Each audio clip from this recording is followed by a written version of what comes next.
To most of us, it's the slimy stuff that gets in the way when you're trying to enjoy a day at the beach. But in fact, seaweed is becoming an increasingly lucrative resource. From its use in pamper treatments to its power to fuel a car, it's extremely versatile and has the potential to generate big business for Ireland. Around 36,000 tonnes of seaweed are currently harvested annually in Ireland, but this is just the beginning.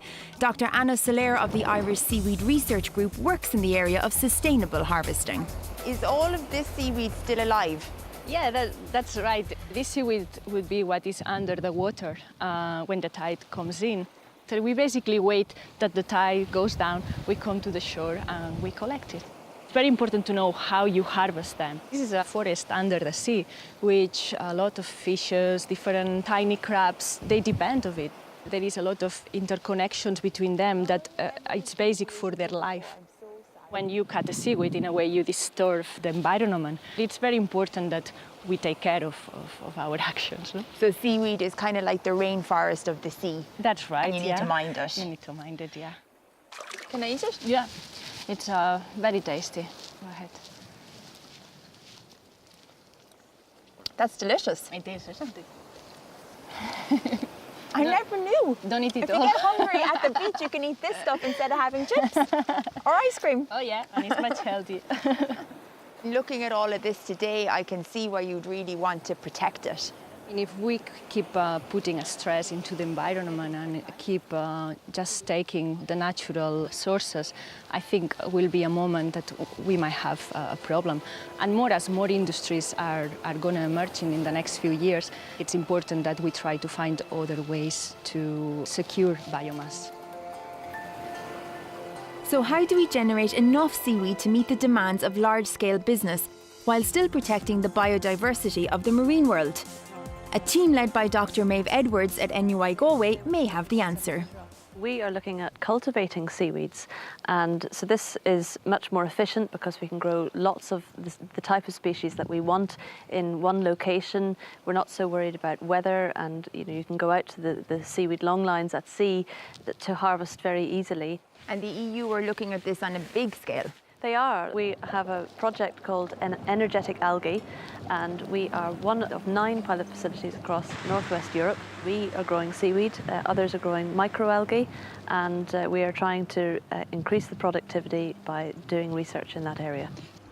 We take the seaweeds from the wild when they're reproductive, and we know that they're reproductive when they develop sort of raised patches, and within these patches there are spores, which are a bit like seeds. From those spores we can grow small cultures of microscopic fragments of seaweeds. These fragments of cells grow and grow and grow, and then they're sprayed onto culture strings, and those are put out on the sea.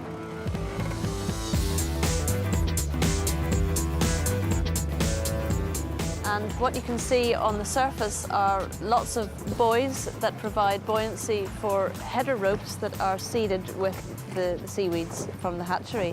Once we deploy the seaweeds at the site, we do nothing else to it, and in about 6 months they grow to their full size, and all we have to do is go out and harvest them.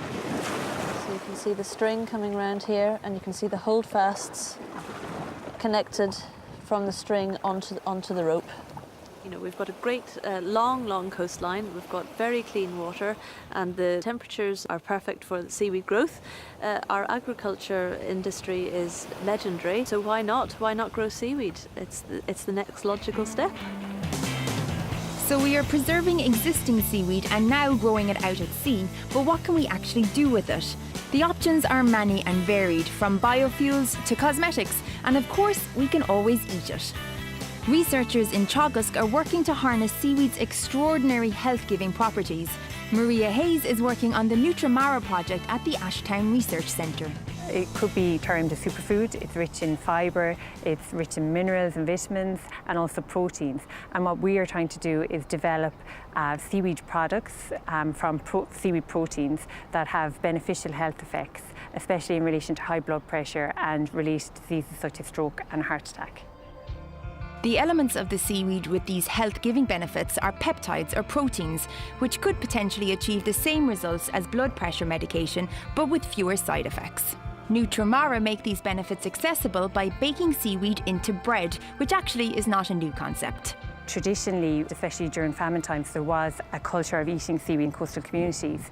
Even in Wales and places like that, there is seaweed breads known as lava bread. And in Ireland, we had shluacán, which is also a seaweed bread. What we're trying to do basically is prove the health benefit of these, like what were traditional breads, you know, and to prove the functional health benefit of them following consumption. So you're sneaking the benefits of seaweed into one of our staple foods like bread, seeing if they'll stabilise within the breaking process and still have the benefits at the end of it. That's exactly and right. taste good. Yeah, there's no point having a bread product if it doesn't taste good. Nobody will buy it. Yeah. So Ciarán Fitzgerald is working on that area at the moment here.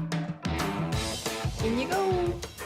The seaweed protein is broken down with enzymes to make it easier for our bodies to access the bioactive peptides, and this is then added to a basic bread mix. I'm going to be eating your one.